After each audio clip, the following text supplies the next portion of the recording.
నేనేదో దావోస్లో చలిగా ఉంటుంది కాబట్టి మేము వెళ్ళలేదు అనేటువంటి మాట చెప్పినట్టుగా ఒక తప్పుడు ప్రచారాన్ని లోకేష్ వారి తాలూకా భజన బృందం అంతా కూడా చేయడం మొదలుపెట్టింది. నేను ఈరోజు ఛాలెంజ్ చేస్తా ఉన్నా, లోకేష్ వస్తాడో లేకపోతే వాళ్ళకి మిత్ర బృందం వస్తుందో లేకపోతే వారు చెప్పినటువంటి వారు వస్తారో, నేను దావోస్ వెళ్ళినప్పుడు అక్కడ చలిగా ఉంటుంది కాబట్టి మేము వెళ్ళట్లేదు అనేటువంటి మాట ఎక్కడన్నా అని ఉంటే, ఎందుకంటే మీరు అందరూ ఆ రోజు ఉన్నారు, నేను నా పత్రికా సమావేశం ఇక్కడ ఉన్నటువంటి వారు చాలామంది ఉన్నారు, ఎక్కడన్నా అనున్నట్టు చూపిస్తే నేను రాజకీయాల నుంచి మానేస్తాను. ఛాలెంజ్. నేను 40 సంవత్సరాల వయసు, నాకు ఇంకో 20-25 సంవత్సరాలు రాజకీయం చేసేటువంటి అవకాశం ఉంది. ఇదే లోకేష్ ఇదే ప్రపంచ వేదిక మీద ఇదే జ్యూరిక్లో డావోస్లో ఏదైతే నిన్న ప్రకటన చేశాడో, నా మీద ఆరోపణ చేశాడో, అది కానీ నిరూపించేటువంటి ఆ శక్తి ఆయనకు ఉంటే, నేను మాట్లాడినట్టుగా ఎక్కడన్నా ఆ విజువల్ చూపిస్తే, నేను మాట్లాడలేదనేటువంటి విజువల్స్ మీ దగ్గర ఉన్నాయి. ఎందుకంటే నేను మాట్లాడిన టోటల్ కంటెంట్ అంతా కూడా మీ రికార్డింగ్స్లో ఈ యూట్యూబ్లో ఎక్కడ కావాలంటే అక్కడ దొరుకుతాయి.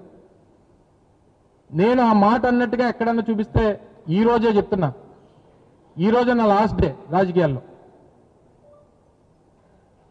నిరూపించకపోతే నువ్వు క్షమాపణ చెప్తావా? నీకు ఆ ధైర్యం ఉందా? సిగ్గు అనిపించట్లేదు నీకు? ఒక ముఖ్యమంత్రి కొడుకుగా ఉండి ఈ ఫేక్ న్యూస్ని, ఈ ఫేక్ వార్తల్ని, లేకపోతే ఈ కట్ కాపీ పేస్ట్ మెటీరియల్ని తీసుకొని వచ్చి తప్పుడు ప్రచారం చేసి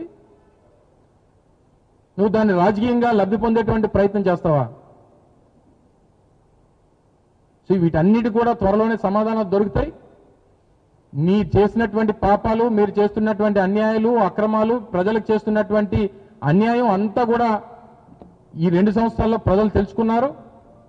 తప్పకుండా రానటువంటి కాలంలో వీటన్నిటికీ కూడా